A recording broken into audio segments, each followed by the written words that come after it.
स्वागत है आप सभी का सीएनबीसी आवाज पर। आप देख रहे हैं स्टॉक 2020 का मुकाबला हो रहा है नीरज और मेरे बीच। और देखिए पिछली रिपोर्ट किस तरह से निकल कर आ रही है, बढ़िया रैली देखने को मिली है ग्लोबल मार्केट्स में। नीरज बताइए ओवरऑल मूड कैसा है?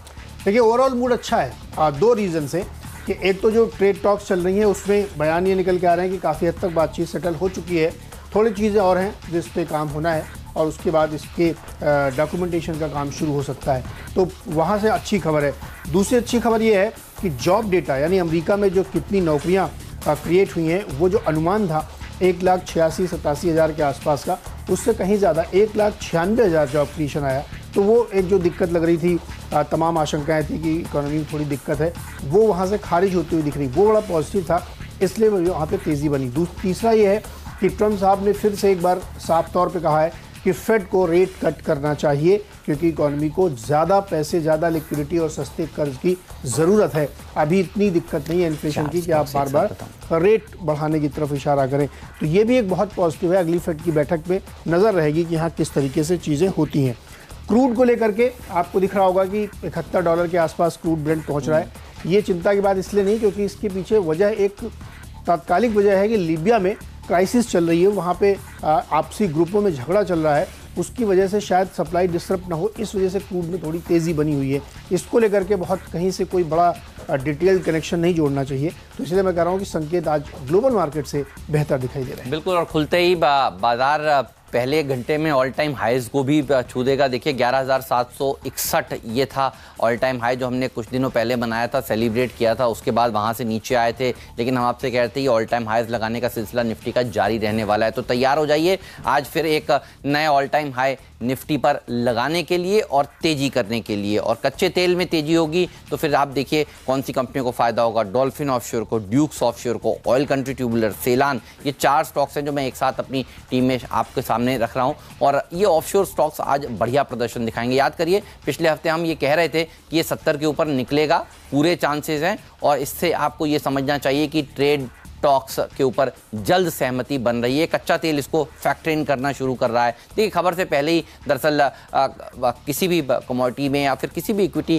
के स्टॉक में एक मूवमेंट हम देखने को मिलता है। और अब आप देखिए ट्रेड टॉक्स को लेकर जिस तरह से अब तेजी से आगे बातें बन रही हैं, ये कच्चा तेल जो है ये और ऊपर जा सकता है। और इसीलिए ये वो सेक्टर है जो सबसे बढ़िया प्रदर्शन दिखाने वाला सेक्टर होगा। 4 स्टॉक्स इसीलिए नीरज मैंने इस सेक्टर से आज चुने। आपके ओपनर्स बताइए। या बिल्कुल, ओपनर तो चूंकि खबर सबसे बड़ी जो है उसी से शुरुआत करेंगे और इसीलिए हमने उसको कहा है कि इस स्टॉक पर रखिए चौकीदार स्टॉक है साउथ इंडियन बैंक।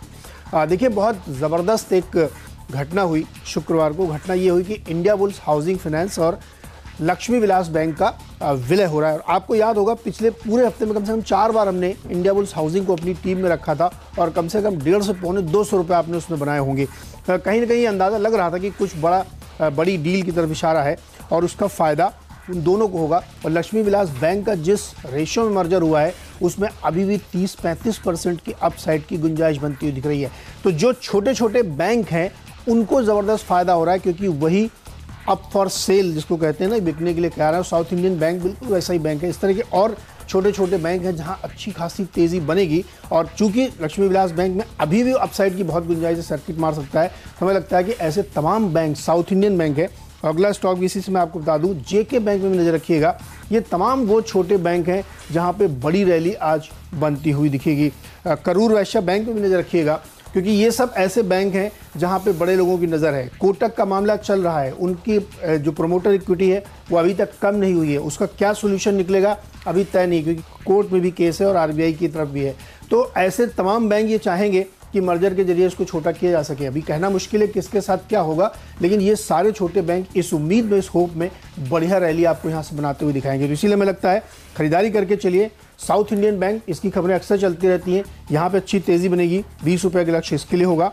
जेके बैंक के लिए 66 रुपये का लक्ष्य और करूर वैश्य बैंक के लिए 85 रुपये का। तो ये 4 मिड साइज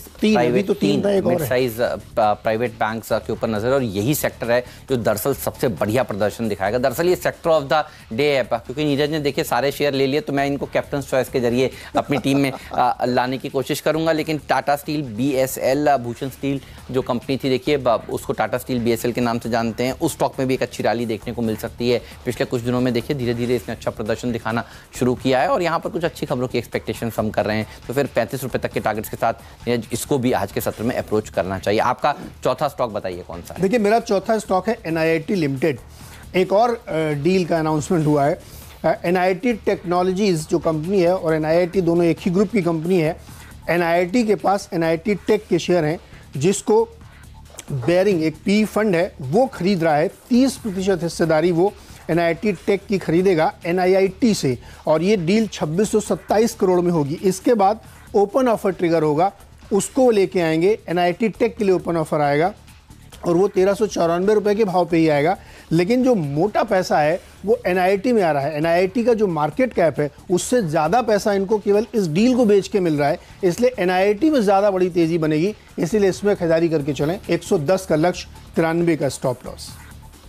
ऑलराइट, और अब मेरा तो डिपेंडेबल अब जानने का वक्त है, तो पहले आप चारों बता दिए एग्जैक्टली। तो नहीं तो मैं फिर एक और बता देता हूँ। पांचवा HDFC बैंक है।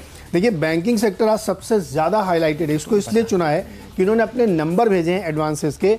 8,19,000 करोड़ के एडवांसेस इनके थे पिछले जो वित्त वर्ष है 31 मार्च तक के, जो कि वायु आप कंपेयर करेंगे 6.5 लाख करोड़, यानी 2 लाख करोड़ के ज़्यादा लोन बुक बढ़ी हुई है। ये दिखाती है कि डिमांड बढ़ रही है, इकोनॉमी में ग्रोथ देखने को मिल रही है। डिपॉजिट भी काफ़ी बढ़े हैं, 7,89,000 करोड़ से बढ़ के 9,23,000 करोड़ हो गए।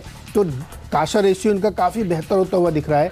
तो मैं इस बात को लेकर चल रहा हूँ कि जो बहुत दिक्कत थी कि डिमांड पुश नहीं है, लोन नहीं जा रहा है, ये दिखाता है कि क्या ज़बरदस्त ग्रोथ HDFC बैंक ने दिखाई है।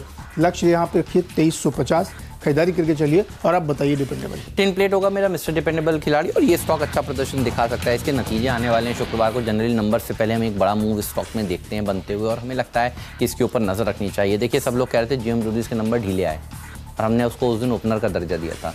भागा था स्टॉक, दिन के दौरान भी अच्छी तेज़ी देखने को मिली थी। तो नंबर्स के ऊपर आपकी नज़र होनी चाहिए। नंबर से पहले भी देखिए बड़े मूव्स आते हैं, कुछ स्टॉक्स में नंबर्स के बाद आते हैं। हमें लगता है कि इसमें नंबर से पहले एक अच्छा मूव देखने को मिल सकता है। अर्निंग सीजन का आगाज़ हो गया है। अब इस हफ्ते 12 तारीख को इन्फोसिस TCS के नतीजे आएंगे, तो फोकस आपका CNBC आवाज़ पर होना चाहिए, क्योंकि सबसे पहले हम आपको बताएंगे एक्सपेक्टेशन से पहले कौन से स्टॉक्स बढ़िया प्रदर्शन दिखा सकते हैं। अच्छे खराब नंबर्स हम आपको सारी की सारी एनालिसिस अब बताने वाले हैं। 175 के टारगेट के साथ इसको आज के सत्र में आप अप्रोच कर सकते हैं।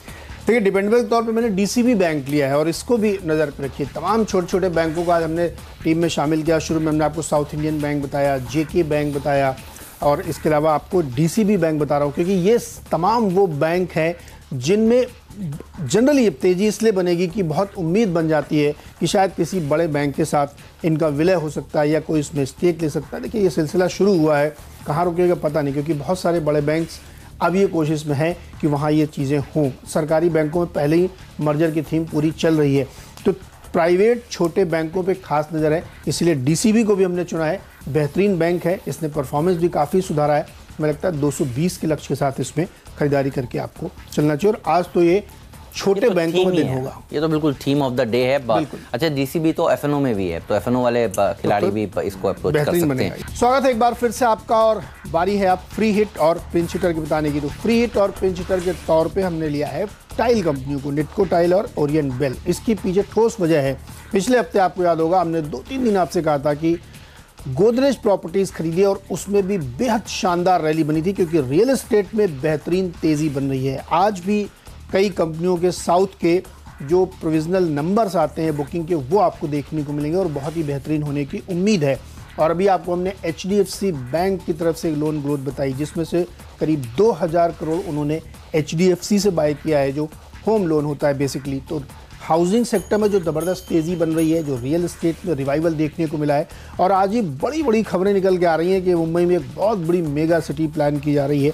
तो ये सब इंडिकेट करते हैं कि रियल एस्टेट सेक्टर में, इंफ्रा सेक्टर में जो ज़बरदस्त तेज़ी है, उसका फ़ायदा इसकी जो एंसेलरी कंपनी है उसमें मिलेगी। और पिछले 10-15 दिनों से सीमेंट में बहुत बढ़िया तेज़ी मिल रही है। तो इंफ्रास्ट्रक्चर सेक्टर में सीमेंट, स्टील, ये सब वो स्टॉक्स हैं जहाँ तेज़ी बनेगी। लेकिन उस बीच में ये छूट न जाए, इसीलिए टाइल्स कंपनियों को आज चुना है। 46 रुपये के लक्ष्य के साथ निटको टाइल्स खरीदें, और 200 रुपये के लक्ष्य के साथ ओरिएंट बेल में खरीदें। ये तो मैंने कल का खिलाड़ी में भी एक बार शामिल किया था, और बहुत बेहतरीन रिटर्न इसने आपको कमा के दिए। तो यहाँ पे भी खरीदारी करके चले, 170 के आसपास स्टॉप लॉस लगाएं। बिल्कुल, तो ये दोनों स्टॉक्स बढ़िया प्रदर्शन दिखाएंगे। और देखिए, दो ही चीज़ें हैं जिसका असर मार्केट पर देखने को मिलेगा। एक तो इलेक्शंस और इलेक्शन से पहले ये जो देखिए बाजार में तेज़ी देखने को मिल रही है, और इक्विटीज़ यही आपको दरअसल पैसा बनाकर देंगी। तो ये 2 ई है जिसके ऊपर आपकी नज़र होनी चाहिए। और कल जिस तरह से अमित शाह का इन्वेस्टमेंट पोर्टफोलियो सामने आया है, तो एक स्टॉक मैंने वहाँ से भी देखिए चुना है, और वो है राणे इंजन वॉल्स। ये वो स्टॉक है जो बढ़िया प्रदर्शन दिखाएगा। RIL, TCS, Bajaj auto, Colgate, Grasim, HUL, L&T finance holding जो सीनबी सेवास का जैकपॉट स्टॉक था, वो भी दरअसल आप देखिए अमित शाह के पोर्टफोलियो में है। तो उन्होंने वो पहले भी देखिए वो कोर ब्रोकर कम्युनिटी से थे, और ये वो पोर्टफोलियो क्योंकि सामने आया, तो आज कम से कम ये तमाम स्टॉक्स हैं जो अच्छा प्रदर्शन दिखाएंगे। अल्ट्राटेक सीमेंट जैसी कंपनियां भी उनके पास है और बड़ी बड़ी हैं। मैं रानी इंजन देख रहा था, उनके पास कितने शेयर हैं, तो अच्छी खासी क्वांटिटी में उन्होंने दरअसल इस शेयर को एक्वायर किया है।